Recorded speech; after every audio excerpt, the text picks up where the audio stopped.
जेवणाचे पार्सल घेतले मात्र बिल देण्यास तयार नाही, बिल द्यावेच लागेल असे ढाबा मालकाने सांगताच एका तरुणाने त्यांच्या जवळ असलेल्या धारदार शस्त्राने ढाबा चालकावर प्राणघातक हल्ला केला आहे। या प्रकरणात कोळसेवाडी पोलिसांनी गुंडगिरी करणाऱ्या चौघांना बेड्या ठोकल्या आहेत।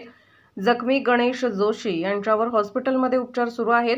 या प्रकरणी कोळसेवाडी पोलिसांनी मजहर शेख, कुणाल गायकवाड, हरीश मगर आणि शुभम देवमनी यांना अटक करून पुढील तपास सुरू केला आहे। दिनांक 1/6 रोजी 307 प्रमाणे गुन्हा दाखल झाला होता। त्यामध्ये एका ढाब्यावरती पार्सल देण्याच्या बिलाच्या कारणावरून भांडणं झाली होती।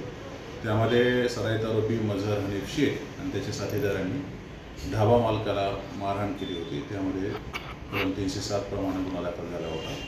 आज रोजी मजहर हनीफ शेख हा सराईत आरोपी, त्याबरोबरच आणखीन 3 साथीदारांना अटक करण्यात आलेले आहे।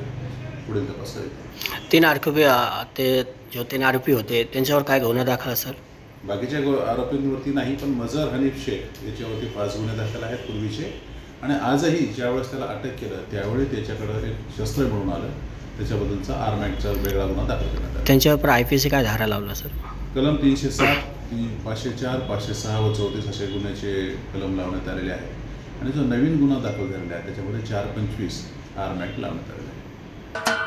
महाराष्ट्राचे सर्वमान्य दैनिक समर्थ गावकरी अहमदनगर, पुणे, नाशिक, जळगाव, धुळे, नंदुरबार, सोलापूर, कोल्हापूर, सांगली, सातारा, मुंबई, ठाणे, पालघर, रत्नागिरी, रायगड, सिंधुदुर्ग, नांदेड, उस्मानाबाद, बीड, औरंगाबाद, नागपूर, गडचिरोली, भंडारा, गोंदिया, अकोला, यवतमाळ, बुलढाणा येथून एकाच वेळी प्रसिद्ध होणारे एकमेव दैनिक, सर्वसामान्य जनतेचे खुले व्यासपीठ।